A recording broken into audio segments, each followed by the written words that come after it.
안녕하세요. 교육의 진심인 아빠 오너드림입니다. 이번 영상에서는요, 한국에서 고등학교 1학년 1학기 딱 지나면 대충 윤곽이 보입니다. 윤곽이 나타납니다.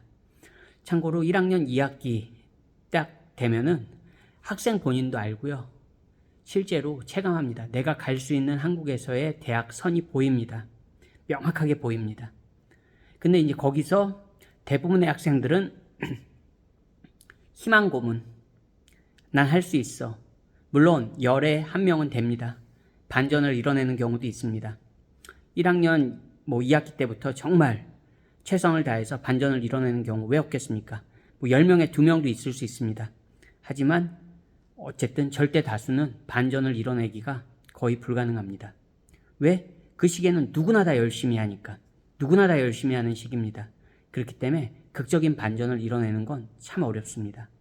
학생이 워낙 똑똑한데 조금 게을러서 내가 정말 자기 반성을 뼈저리게 해서 뭔가 대반전을 이뤄내거나 아니면 정말 표현이 좀 그렇지만 죽기 아니면 까무러치기로 공부해서 반전을 이뤄내는 경우 분명히 있을 수 있습니다. 하지만 어렵습니다. 그러면 그때라도 조금 해외로 눈을 돌려보세요. 말레이시아 유학만 해도 고등학교 1학년 받아주는 학교들 많지 않습니다, 사실. 근데 많지 않다고 해서 내 아이가 갈 학교가 없는 건 아닙니다. 방법은 늘 있습니다. 방법은 있고 초이스도 다양하진 않지만 그래도 적지 않은 초이스들이 분명히 있습니다. 그것도 생각해보면 다양합니다. 나름 그 작은 초이스들 선택지 안에서도 다양한 선택들을 할 수가 있습니다. 고등학교 2학년도 마찬가지입니다. 물론 대부분이 다 그럴 수 있는 거 아니잖아요. 그러다 보니까 뭡니까? 한국에서 이제 수능까지 갑니다. 여차저차해서 수능까지 그냥 갑니다. 대부분이 그렇습니다. 조교학 나오는 게 그렇게 말처럼 쉽지는 않죠. 꼭 돈 문제를 떠나서 그 자기의 터전을 옮긴다는 게 부모 입장에서도 그리고 학생 입장에서도 분명히 쉬운 건 아닙니다. 대부분이 그냥 밀어붙입니다. 한국에서 어떻게 되겠지. 자, 그래서 이제 수능까지 봅니다. 그러면 제가 여기서 또 한 번 말씀드립니다. 내가 이 대학을 가야 될지, 좋은 대학이라면 소위 말하는 그래도 적어도 인서울이나 지방대지만 지방 거점 국립대학 어느 정도 사람들의 인지도가 있는 대학들에 간다면 그나마 다행이지만 그렇지 못한 경우들도 많죠. 그럴 때는 이렇게 결정하시면 됩니다. 내가 이 대학을 등록해야 될까 말아야 될까? 내가 나중에 이 대학 나왔어요 말하기 창피할 것 같으면 그 대학은 등록 안 하는 게 맞습니다. 해외로 눈을 돌리세요. 그 정도 되면 자기가 한번 좌절을 맛봤기 때문에 뭔가 동기 유발도 될 수 있고, 그리고 고등학교를 졸업한 나이라면 이제 곧 성인이 되는 나이입니다. 자기 인생에 대해서 한번 심각하게 고민해 볼 필요가 있습니다. 적어도 늘 말씀드리지만 한국에서 대학 갈 정도의 학비를 낼 수 있고 한국에서 대학생으로서 용돈 정도 쓸 수 있는 그런 경제력이면 해외에서는 기본적으로 영어 능력만 갖춰지면 여러 가지 초이스들이 있습니다. 오히려 한국보다 더 저렴하게 대학을 다니는 경우도 있습니다. 자, 어쨌든 근데 또 대부분이 그런 결정을 내리지 못합니다. 그냥 내가 말하기 민망하다? 표현이 좀 그렇지만 말하기 창피한 대학을 가는 학생들도 분명히 있습니다. 그럼 그런 학생들은 어떻게 해야 될까요? 절대 졸업은 하지 마세요. 그럼 어떻게 해야 됩니까?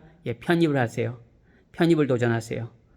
편입도 근데 뭡니까? 전공 성적도 좋고 해야 되지만 기본적으로 영어 능력이 좋으면 편입도 쉽습니다. 그리고 편입도 좋은 대학으로 할 수 있습니다. 즉 고등학교 때 미리 나간 학생들은 방법이 더 다양해지는 겁니다. 편입을 하더라도 더 좋은 데 편입할 수 있고요. 하다못해 한국 밖에서 대학을 내가 2년간 다녔더라도 내가 영어 능력이 좋고 하면은 경쟁력이 있으면 한국에서 좋은 대학으로 편입을 할 수 있다고요. 어쨌든 능력을 떠나서 학벌이라도 그럴싸하게 조금 더 업그레이드 할 수 있는 게 사실입니다. 기회가 달라진다니까요. 그럼 여기서 어떤 분들은 정말 현실적인, 그래서 학벌 업그레이드 하면 뭐 할 건데, 학벌 세탁이나 하면 뭐 할 건데, 그렇죠. 학벌 업그레이드나 학벌 세탁은 정말 돈 있는 집의 자녀 아니고선 학벌 세탁만으로 의미가 있지 않습니다. 사회에 나갔을 때 경쟁력이 있어야 되잖아요. 근데 여러분, 이것도 한번 생각해 보세요. 한국에서 말하기 졸업해도 말하기 창피한 대학, 주변 사람한테도 어느 대학 나왔어요? 말하기 창피한 대학. 자녀한테도 아빠 엄마 어느 대학 나왔다? 말하기 조금 거시기한 대학 나오는 것보단 차라리 학벌 세탁이라도 하는 게 낫습니다. 저는 적어도 한국보다 돈을 더 많이 쓰라는 것도 아닙니다. 한국에서 쓸 비용, 한국의 대학 등록금, 평균 4년제 대학 등록금이 650만 원이 넘습니다. 거의. 그 정도 돈이고 한국 대학생들 한 달에 적어도 집에서 아마 통학하는 학생들도 한 달에 3, 40만 원, 50만 원 또는 용돈으로 쓸 겁니다. 그렇다면 그 비용을 합치면 해외 유학 가능한 충분히 가능한 곳들도 있다는 겁니다, 여러분. 정보를 정말 잘 찾아서 자기한테 맞는 정보를 찾아서 잘 활용하는 그렇게 되려면 계속 말씀드리지만 영어는 기본입니다. 한국식 영어, 수능식 영어 그런 영어로는 한국 밖에서는 정말로 그런 영어는 쓸모가 없습니다. 현실적으로 내가 사용할 수 있는 영어 그런 영어를 최대한 어린 나이부터 부모님도 관심을 갖고 자녀 교육에 영어 교육에 관심을 가지시고 그렇게 도와주세요. 현실적인 영어를 할 수 있게. 그게 나중에도 아이에게 또 다른 기회를 열어줍니다. 공부를 못하는 아이라도 또 다른 기회가 생길 수 있습니다. 오늘 영상도 시청해 주셔서 감사합니다. 안녕히 계세요.